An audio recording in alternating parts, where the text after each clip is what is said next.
Hello friends, welcome to improvement academy. तो friends, आज हम लोग पढ़ेंगे करेंट अफेयर्स प्लस साइंस के क्वेश्चंस प्लस जो आज की न्यूज है उसके बारे में। तो फ्रेंड्स, 29 सितंबर को क्या सेलिब्रेट किया जाता है? World heart day. और 30 सितंबर को क्या सेलिब्रेट किया जाता है फ्रेंड्स? ट्रांसलेशन डे, मतलब कि अनुवाद दिवस, इंटरनेशनल ट्रांसलेशन डे, 30 सितंबर। ओके फ्रेंड्स, तो स्टार्ट करते हैं हमारे क्वेश्चंस।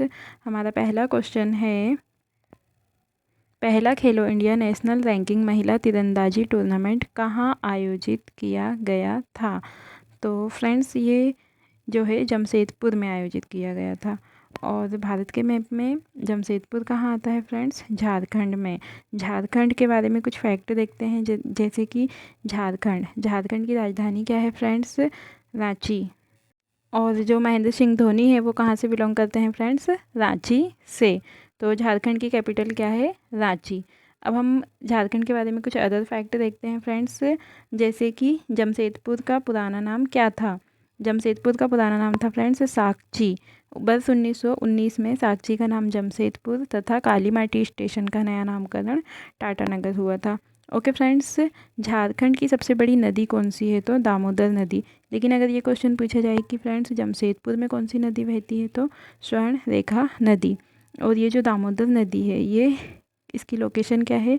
चूल्हा पानी, लोहारगढ़ डिस्ट्रिक्ट, छोटा नागपुर का पठार, झारखंड। ओके फ्रेंड्स, ये दामोदर नदी का उद्गम स्थान है।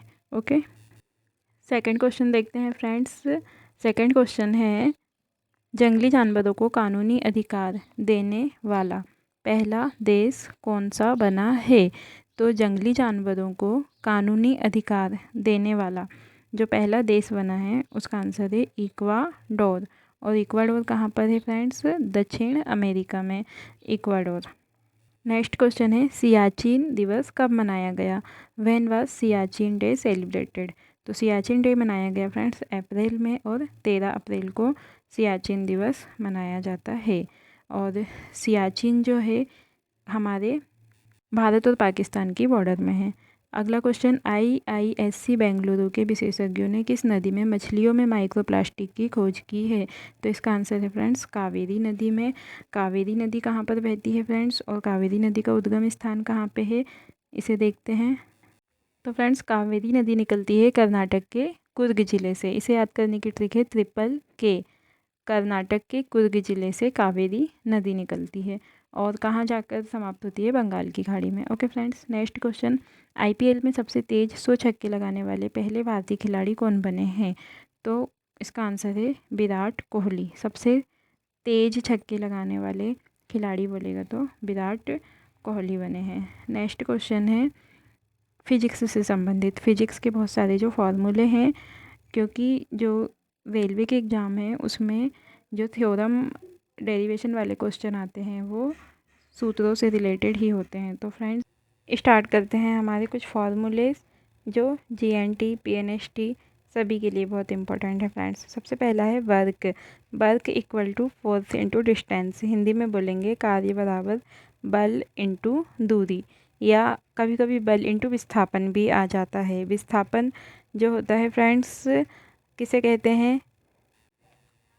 कोई ऑब्जेक्ट अपने स्थान को छोड़कर जब दूसरे स्थान पर चला जाता है तो जितनी दूरी उसने तय की हुई होती है उसे ही विस्थापन कहा जाता है। ओके फ्रेंड्स, और विस्थापन को ही इंग्लिश में डिस्प्लेसमेंट कहा जाता है।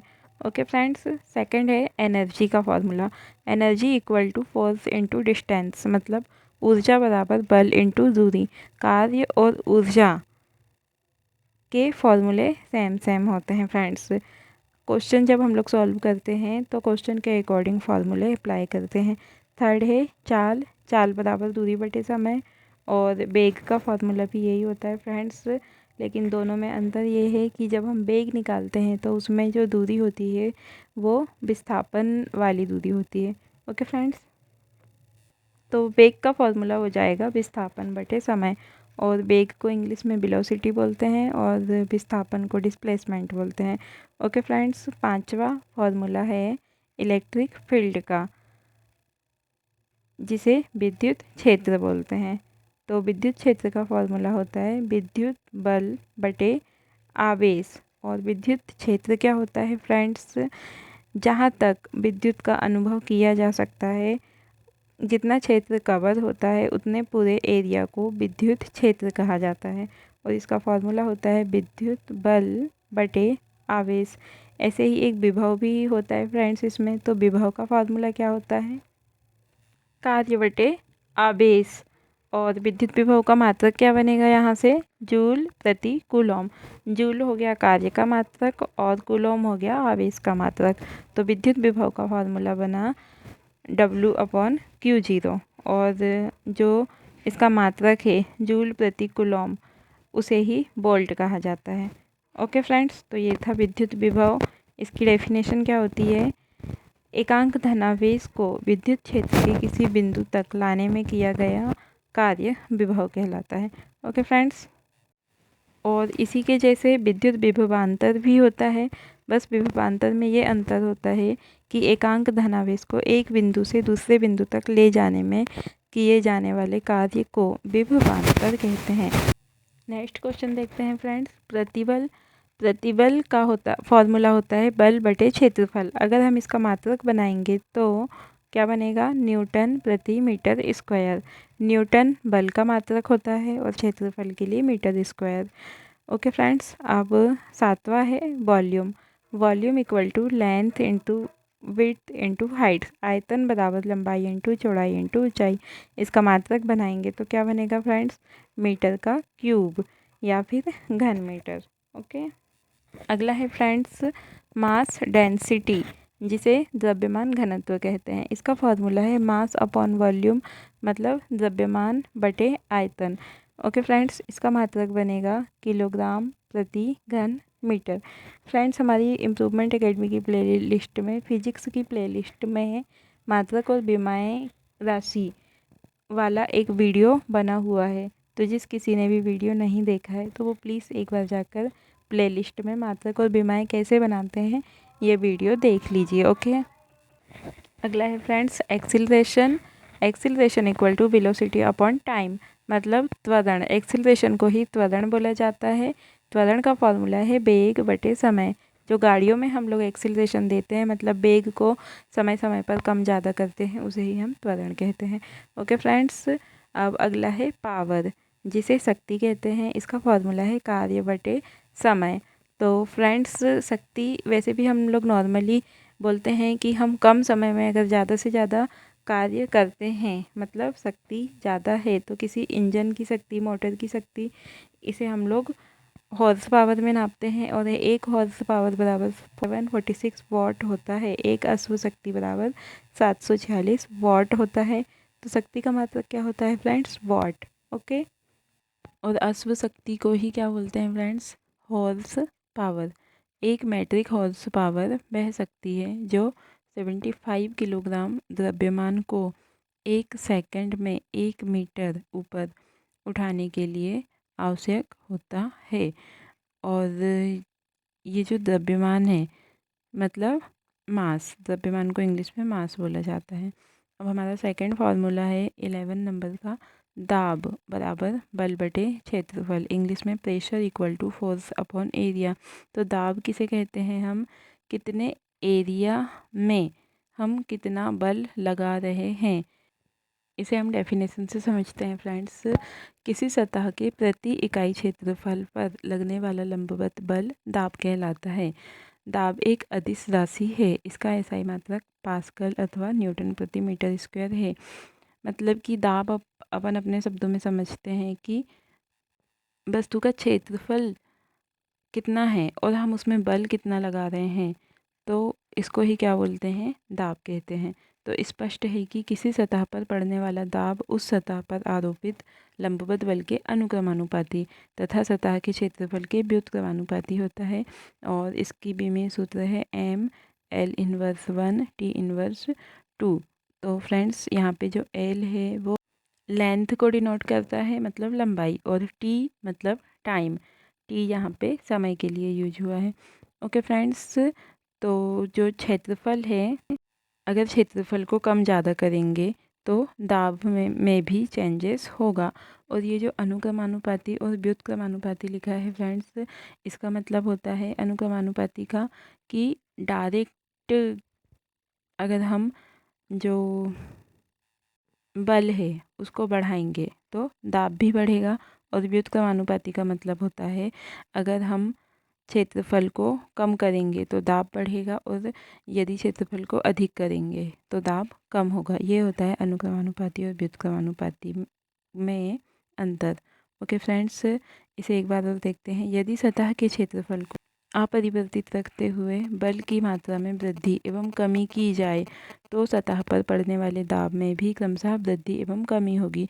इसके विपरीत यदि बल को अपरिवर्तित रखते हुए सतह के क्षेत्रफल में वृद्धि की जाए तो सतह पर आरोपित दाब में कमी होगी, तथा यदि क्षेत्रफल में कमी की जाए तो सतह पर आरोपित दाब में वृद्धि होगी। तो ये कमी और ये वृद्धि ये अनुक्रमानुपाती और व्युत्क्रमानुपाती के कारण हो रही है फ्रेंड्स। फॉर्मूले से भी इसे आप अच्छे से समझ सकते हैं, जैसे P equal to F upon A. F यहाँ पे अनुक्रमानुपाती है P के, और जो A है वो व्युत्क्रमानुपाती है। ओके फ्रेंड्स, P प्रेशर है, F फोर्स है और A एरिया है। अब दैनिक जीवन में दाब के क्या उपयोग हैं ये देखते हैं। जैसे स्कूल बैग की पट्टियाँ चौड़ी बनाई जाती हैं ताकि उनका पृष्ठीय क्षेत्रफल अधिक हो जाए और बच्चों के कंधों पर कम दाब पड़े। ओके फ्रेंड्स, सेकंड है मनुष्य जब चलता है तो भूमि पर अधिक दाब पड़ता है। क्यों? क्योंकि चलते समय एक समय में सतह भूमि पर एक ही पैर लगता है, जबकि खड़े रहने पर भूमि पर अपेक्षाकृत कम दाब पड़ता है, क्योंकि तब मनुष्य के दोनों पैर भूमि पर होते हैं। ओके फ्रेंड्स, तो क्षेत्रफल बढ़ा तो दाब कम हो गया। सुई एवं कीलों का एक सिरा नुकीला होता है ताकि पृष्ठीय क्षेत्रफल कम रहे और वे सरलता से कपड़ों एवं दीवारों में प्रवेश कर सके। ट्रैक्टर के टायर चौड़े होते हैं जिससे रेतीली एवं दलदली भूमि में ट्रैक्टरों द्वारा कम दबाव लगता है, अतः वे दलदली व रेतीली भूमि में बिना धंसे गति कर पाते हैं। और हाँ फ्रेंड्स, ट्रैक्टर के पहिए जो होते हैं उन्हें ध्यान से देखिए, वो डबल डबल लगाए जाते हैं, क्योंकि वो उन्हें इतना वेट ले जाने के लिए जो रोड में प्रेशर है उसे कम करने की आवश्यकता होती है। ओके फ्रेंड्स, अब देखते हैं टाइप ऑफ प्रेशर। दाब के प्रकार। दाब मुख्यतः 4 प्रकार के होते हैं: गेज दाब, अवकलन दाब, वायुमंडलीय दाब और परम दाब। अब हम लोग इसे एक एक डिटेल्स में पढ़ते हैं। जैसे कि गेज दाब किसे कहते हैं? गेज दाब वायुमंडलीय दाब के सापेक्ष मापा जाता है। यह किसी निकाय तथा वायुमंडलीय दाब में अंतर को दर्शाता है। परम दाब बराबर वायुमंडलीय दाब प्लस गेज दाब होता है। फ्रेंड्स, ये जो फॉर्मूला है ये भी एग्जाम में पूछा जाता है डायरेक्टली। यदि किसी निकाय का दाब वायुमंडलीय दाब से अधिक है तो गेज दाब का मान धनात्मक, तथा यदि वायुमंडलीय दाब से कम है तो ऋणात्मक होता है। गेज दाब को परम दाब तथा वायुमंडलीय दाब के अंतर के रूप में भी दर्शाया जाता है। तो फ्रेंड्स, यहाँ पे मैं जो एक एक लाइन बोल रही हूँ वो एक एक नंबर के क्वेश्चंस बन सकते हैं, इसलिए आप इसे अच्छे से रीड कीजिए। ओके फ्रेंड्स, वाहनों के टायर में वायुदाब मापने के लिए गेज दाब को संकल्पना का ही प्रयोग किया जाता है, तथा इसके लिए टायर प्रेशर गेज यंत्र का उपयोग किया जाता है। फ्रेंड्स, ये यंत्र का नाम भी एग्जाम में कई बार पूछ लिया जाता है। तो इसका नाम क्या है? टायर प्रेशर गेज यंत्र। यह टायरों के वायुदाब को PSI मतलब पाउंड फोर्स पर स्क्वायर इंच में व्यक्त करता है। ओके फ्रेंड्स, तो ये हमने किस दाब के बारे में पढ़े? गेज दाब के बारे में, जो टायरों के वायु दाब को मापने के लिए काम में लिया जाता है। ओके फ्रेंड्स, अब हम लोग देखते हैं अवकलन दाब क्या होता है उसके बारे में। अवकलन दाब किसी एक निकाय के दो बिंदुओं पर दाब के अंतर के रूप में परिभाषित किया जाता है। यह दो भिन्न भिन्न स्थानों के मध्य दाब अंतर को दर्शाता है। इसका प्रयोग विशेष रूप से मौसम संबंधी गणनाओं तथा द्रव एवं गैसों के दाब परिवर्तन को मापने में किया जाता है। ओके फ्रेंड्स, तो ये होता है अवकलन दाब, और अवकलन दाब का सूत्र होता है delta P equal to P1 minus P2। तो फ्रेंड्स, एग्ज़ाम में जो ऑब्जेक्टिव क्वेश्चंस बनते हैं तो वो इसके अंदर से ही पूछे जाते हैं। ओके फ्रेंड्स, तो जो P1 है वो बिंदु 1 पर दाब रहेगा और P2 है वो बिंदु 2 पर दाब रहेगा। अब वायुमंडलीय दाब किसे कहते हैं? जिसे इंग्लिश में एटमॉस्फेयर प्रेशर भी कहते हैं। तो इसे ही हम लोग ATM से भी दर्शाते हैं। पृथ्वी की सतह से लगभग 500 किलोमीटर की ऊंचाई तक वायुमंडल का विस्तार है। किसी स्थान के इकाई क्षेत्रफल पर उस स्थान से वायुमंडल के शीर्ष तक के स्तंभ का कुल भार उस स्थान पर वायुमंडलीय दाब कहलाता है। और वायुमंडलीय दाब पृथ्वी की सतह से ऊंचाई बढ़ने पर कम होता जाता है।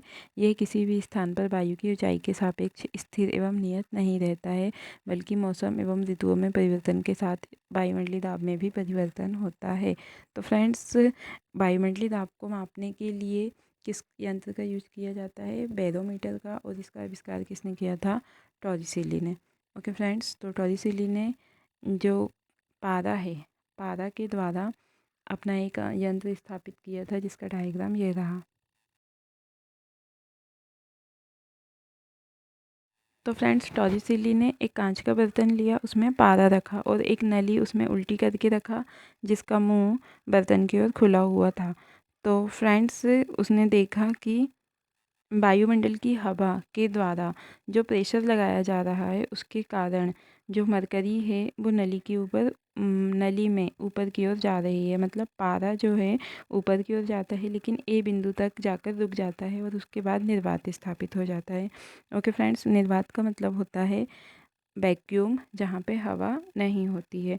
तो इस प्रकार उसने देखा कि वायुमंडल की वायु के द्वारा जो दाब लगाया जा रहा है उसे ही उसने वायुमंडलीय दाब नाम दिया। और जो नली है उसकी ऊंचाई उसने कितनी रखा? 760 मिलीमीटर। और सेंटीमीटर में बोलेंगे तो 76 सेंटीमीटर। तो बैरोमीटर एक ऐसा यंत्र है जिसकी सहायता से वायु दाब का मापन किया जाता है। इसकी सहायता से वायुमंडलीय दाब को भी मापा जाता है। क्योंकि वायुमंडलीय दाब अलग अलग जगह पर भिन्न होता है, क्योंकि अलग अलग जगह की समुद्र स्तर से ऊंचाई अलग अलग होती है। बैरोमीटर की खोज टॉरिसिली ने वायु दाब को मापने के लिए किया था और यह 2 प्रकार का होता है, एक मरकरी और एक निद्रव। मतलब कि मरकरी बैरोमीटर पहले देख लेते हैं हम लोग।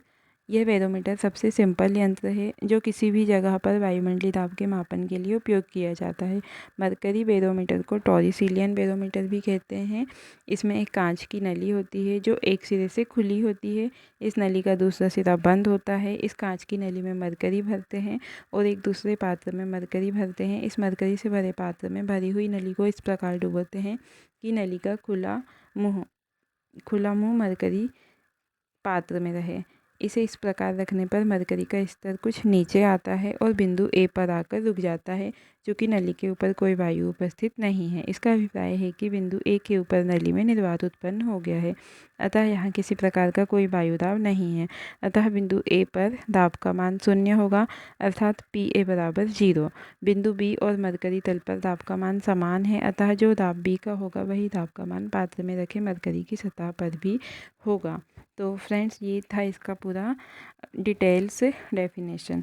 एक बार आप लोग और इसे डायग्राम देख लीजिए तो आप लोग को और अच्छे से समझ में आ जाएगा कि पॉइंट ए कहाँ पर है और पॉइंट बी कहाँ पर है। ये जो यंत्र है फ्रेंड्स, ये जिस जगह पर रखा हुआ है तो उस जगह का वायु दाब जितना होगा वही वायु दाब बिंदु बी का भी होगा। तो बिंदु बी पर दाब का मान P B equal to P A plus P G H होगा। यहाँ एच बिंदु ए तथा बी के मध्य की दूरी है। तो फ्रेंड्स, ये डेरिवेशन सॉल्व करने के लिए ये फॉर्मूला हम लोग अप्लाई कर सकते हैं। क्योंकि बिंदु ए पर वायु दाब का मान 0 है, अतः बिंदु बी पर वायु दाब का मान P B equal to P G H होगा। क्योंकि बिंदु बी का और सतह का वायु दाब समान है, अतः उस जगह का वायु दाब का मान भी बी बिंदु के समान ही होगा, अतः उस जगह का वायु दाब पी जी एच होगा। और एच यहाँ पे क्या है फ्रेंड्स? बिंदु ए तथा बी के मध्य की दूरी है। बी क्या है यहाँ पे? सतह पे मरकरी की सतह पर जितना दाब वायु दाब है वो है। और जो ए है वो ऊपर मरकरी जहाँ तक गया है उसका पॉइंट बिंदु है। ओके फ्रेंड्स, तो ये है इसका डायग्राम।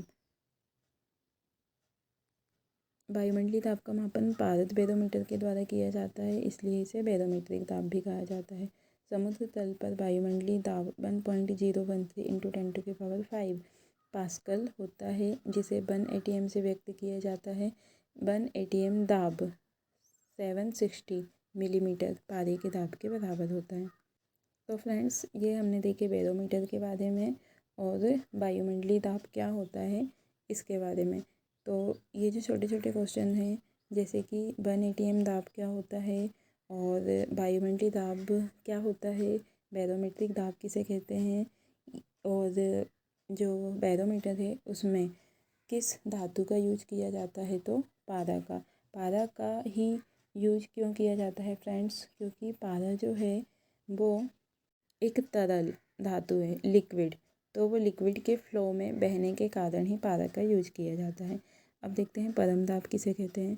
समुद्र तल पर वायुमंडलीय दाब सर्वाधिक होता है और ऊंचाई बढ़ने के साथ साथ इसमें कमी आती है, मतलब जैसे जैसे ऊंचाई बढ़ेगी तो वायुमंडलीय दाब कम हो जाता है। इसीलिए जो पर्वतारोही होते हैं अपने साथ ऑक्सीजन लेकर जाते हैं, क्योंकि वायुमंडलीय दाब कम होने के कारण हमारे शरीर का दाब बढ़ जाता है और ऑक्सीजन की कमी आ जाती है शरीर में, और इस कमी को पूरा करने के लिए पर्वतारोही अपने साथ ऑक्सीजन लेके जाते हैं, क्योंकि ऑक्सीजन की कमी होने पर नाक से खून कंटिन्यू बहने लगता है। ओके फ्रेंड्स, अब देखते हैं परम दाब का कि ये एक्चुअली में है क्या। तो जैसे जैसे ऊंचाई बढ़ेगी वैसे वैसे वायुमंडलीय दाब में कमी आएगी। वह स्थान जहाँ वायुमंडल समाप्त हो जाता है निर्वात कहलाता है। निर्वात में वायुमंडलीय दाब शून्य हो जाता है। इस प्रकार निर्वात के दाब के सापेक्ष मापा गया दाब परम दाब कहलाता है। इस तो परम दाब का मान वायुमंडलीय दाब तथा गेज दाब का योग होता है। परम दाब बराबर वायुमंडलीय दाब प्लस गेज दाब, यहीं से हम गेज दाब भी निकाल सकते हैं, परम दाब माइनस वायुमंडलीय दाब। ओके फ्रेंड्स, तो हमने पूरा देखे दाब के बारे में। अब हमारा अगला है संवेग। संवेग बराबर होता है द्रव्यमान इंटू वेग। ओके फ्रेंड्स, तो ये जो संवेग है इसकी जो अवधारणा है ये किसके द्वारा दी गई थी, न्यूटन के द्वारा। और इसने संवेग को जब हम लोग तोड़ेंगे तो सम प्लस वेग होगा, मतलब वेग सहित सन्निहिता, सन्निहिता को बोलते हैं द्रव्यमान। तो इसका फॉर्मूला हम लोग वैसे याद कर लेंगे, द्रव्यमान इंटू वेग। ओके फ्रेंड्स, संवेग मतलब को इंग्लिश में ही मोमेंटम बोला जाता है। कितने द्रव्यमान की वस्तु है और हम उसमें कितना वेग अप्लाई कर रहे हैं उसे ही क्या बोलेंगे, संवेग बोलेंगे। ओके, अब क्षेत्रफल का फॉर्मूला लेंथ इंटू विड्थ, लंबाई इंटू चौड़ाई। बल बराबर द्रव्यमान इंटू त्वरण। और इसे जो बल की परिभाषा है ये किसने दिया था, न्यूटन ने दिया था। न्यूटन के प्रथम नियम से बल की परिभाषा मिलती है और न्यूटन के द्वितीय नियम से बल का व्यंजक प्राप्त होता है, जिसे F बराबर m इंटू ए कहते हैं। m क्या है, द्रव्यमान, और a क्या है, त्वरण, जिसे एक्सीलरेशन कहते हैं। अगला है दाब ऊर्जा। दाब ऊर्जा का फॉर्मूला होता है फ्रेंड्स दाब इंटू आयतन। उसके बाद है 16वें नंबर में इम्पल्स, जिसे हिंदी में आवेग कहते हैं। आवेग बराबर होता है फ्रेंड्स बल इंटू समय। आवेग को हम और अच्छे से समझते हैं कि आवेग होता क्या है, जो थोड़े से समय के लिए जो वेग लगता है, बहुत कम समय के लिए, मतलब थोड़े से समय के लिए जो बल लगाया जाता है उसे आवेग कहते हैं। जैसे कि इसके जो एग्जाम्पल्स हैं उसे देखते हैं। जैसे कि जब कोई बल्लेबाज कोई शॉट खेल रहा है तो बल्ले और गेंद के बीच जो संपर्क है, संपर्क काल बहुत कम समय के लिए होता है। बल्लेबाज द्वारा गेंद पर इतना बल लगाया जाता है कि गेंद के संवेग में परिवर्तन की दर ज़्यादा हो जाए, इससे गेंद अधिक दूरी तक पहुंच जाती है। इस बल को आवेगी बल कहते हैं। तो फ्रेंड्स, आवेग के लिए हमें इतना ज़रूर याद रखना है कि बहुत कम समय के लिए जो बल लगाया जाता है उसे ही आवेग कहते हैं। और आवेग बराबर क्या होता है, बल इंटू समय। जैसे कि चीनी मिट्टी के बर्तन का टूटना या फिर कांच की प्लेट का टूटना, तो ये बहुत ही कम समय अंतराल में बहुत ज़्यादा बल लगता है, तो इसे ही हम आवेग कहते हैं। और नॉर्मली हम लोग घर में भी बोलते रहते हैं कि उसका आवेग ज़्यादा है, मतलब कि बहुत कम समय के लिए जो बल लगाया जाता है उसे ही हम आवेग कहते हैं। तो फ्रेंड्स, देखते हैं आवेग के कुछ और एग्जाम्पल्स। एक गेंद का गिरना। जब एक गेंद को एक निश्चित ऊंचाई से गिराया जाता है तो वह फर्श से टकराते ही वापस उछल जाती है। गेंद द्वारा विकसित गति फर्श से टकराने पर अचानक शून्य हो जाती है। संवेग में यह परिवर्तन बहुत ही कम समय में होता है, जिससे एक आवेग बल का विकास होता है। तो फ्रेंड्स, जो संवेग परिवर्तन बहुत कम समय में होता है उससे ही आवेग बल का विकास होता है। ओके, और जितने भी footballer, golf, tennis, martial art, ढेर चालक, मूसल और मोर्टार, अंडा कॉटन और एक गेंद गिराना, ये सारे जो एग्जाम्पल्स हैं वो आवेग के ही एग्जाम्पल हैं। और इनमें ज़्यादातर जो गेंद है वही यूज होती है, और जो गेंद है वो ही कम समय में के अंतराल में जो टकराती है उससे आवेग उत्पन्न होता है। तो इसी को हम लोग आवेग कहते हैं। ओके फ्रेंड्स, जैसे कि एक जो फुटबॉलर है, जब कोई फुटबॉल खिलाड़ी किसी गेंद को अचानक ज़ोर से लात मारता है तो गेंद दूर चली जाती है। जब गेंद विरामावस्था में होती है तो वेग शून्य होता है, इसलिए पिंड के द्रव्यमान और वेग का गुणनफल अर्थात जो संवेग है वो शून्य हो जाता है। खिलाड़ी द्वारा लगाए जाने वाले बल के कारण वेग का विकास होता है, और वेग के विकास होने से संवेग का मान बढ़ जाता है और संवेग में परिवर्तन होता है। संवेग में परिवर्तन के कारण एक आवेगी बल की उत्पत्ति होती है, और आवेगी बल गेंद को कम समय में लंबी दूरी तय करने में मदद करता है। तो फ्रेंड्स, ये था आवेग का कॉन्सेप्ट। अब हम देखते हैं गतिज ऊर्जा क्या होती है। तो गतिज ऊर्जा को इंग्लिश में काइनेटिक एनर्जी बोला जाता है। इसका फॉर्मूला 1/2mv² होता है, और संवेग का फॉर्मूला होता है फ्रेंड्स m/v, द्रव्यमान इंटू वेग। लेकिन गतिज ऊर्जा का होता है 1/2mv²। यहाँ पे m द्रव्यमान है और v क्या है, वेग है। ओके फ्रेंड्स, यांत्रिक ऊर्जा क्या होती है, गतिज ऊर्जा प्लस स्थितिज ऊर्जा, दोनों के योग को यांत्रिक ऊर्जा कहते हैं। अब अगर कोई भी क्वेश्चन आ जाए फिजिक्स में इससे रिलेटेड, स्थितिज ऊर्जा निकालना है, गतिज ऊर्जा निकालना है या यांत्रिक ऊर्जा निकालना है, तो तीनों ही हम इससे निकाल सकते हैं। स्थितिज ऊर्जा का फॉर्मूला होता है mgh। तो वहाँ पे जो g होता है वो गुरुत्वीय त्वरण होता है, और जो h होता है वो वस्तु की ऊंचाई होती है। जितनी डिस्टेंस वस्तु कवर करती है वो h होता है। तो ये स्थितिज ऊर्जा होती है। ओके फ्रेंड्स, तो फ्रेंड्स आज है 2 अक्टूबर, और 1 अक्टूबर और 2 अक्टूबर को कौन सा स्पेशल डे सेलिब्रेट किया जाता है इसे देखते हैं। 1 अक्टूबर को फ्रेंड्स कॉफ़ी दिवस मनाया जाता है, अंतर्राष्ट्रीय वृद्धजन दिवस मनाया जाता है, और विश्व शाकाहारी दिवस, ये 3 दिवस 1 अक्टूबर को सेलिब्रेट किया जाता है। और 2 अक्टूबर को फ्रेंड्स अहिंसा दिवस मनाया जाता है, और गांधी जी का बर्थडे 2 अक्टूबर को सेलिब्रेट किया जाता है। तो फ्रेंड्स, ये है गांधी जी की कुछ लाइनें।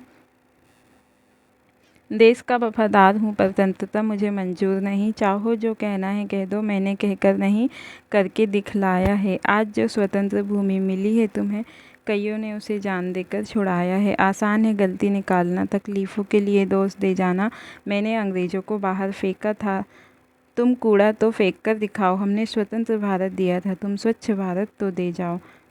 भले मत कहो इसे गांधी जयंती, इसे स्वच्छ भारत का आवरण तो चढ़ाओ। तो फ्रेंड्स, ये थी गांधी जी की कुछ लाइनें। और फ्रेंड्स, हमारे एमपी के लिए फिर से एक खुशखबरी की, इंदौर फिर से लगातार 6 वर्षों से स्वच्छता रैंकिंग में फर्स्ट स्थान पर है। ओके फ्रेंड्स, तो फ्रेंड्स ये थे कुछ महत्वपूर्ण फिजिक्स से रिलेटेड क्वेश्चन और स्टैटिक जीके, और भी जो हमारा अक्टूबर मंथ का पूरा करंट अफेयर के वीडियो हैं, और जो अदर एग्ज़ाम रिलेटेड वीडियो हैं, तो वो सब हम लोग पढ़ेंगे फ्रेंड्स नेक्स्ट क्लास में। तो फ्रेंड्स, वीडियो अगर आप लोगों को पसंद आए तो प्लीज़ आप लोग इसे लाइक कीजिए, शेयर कीजिए, और हमारे चैनल को सब्सक्राइब कीजिए। Thank you friends, thank you for watching this session, thank you so much.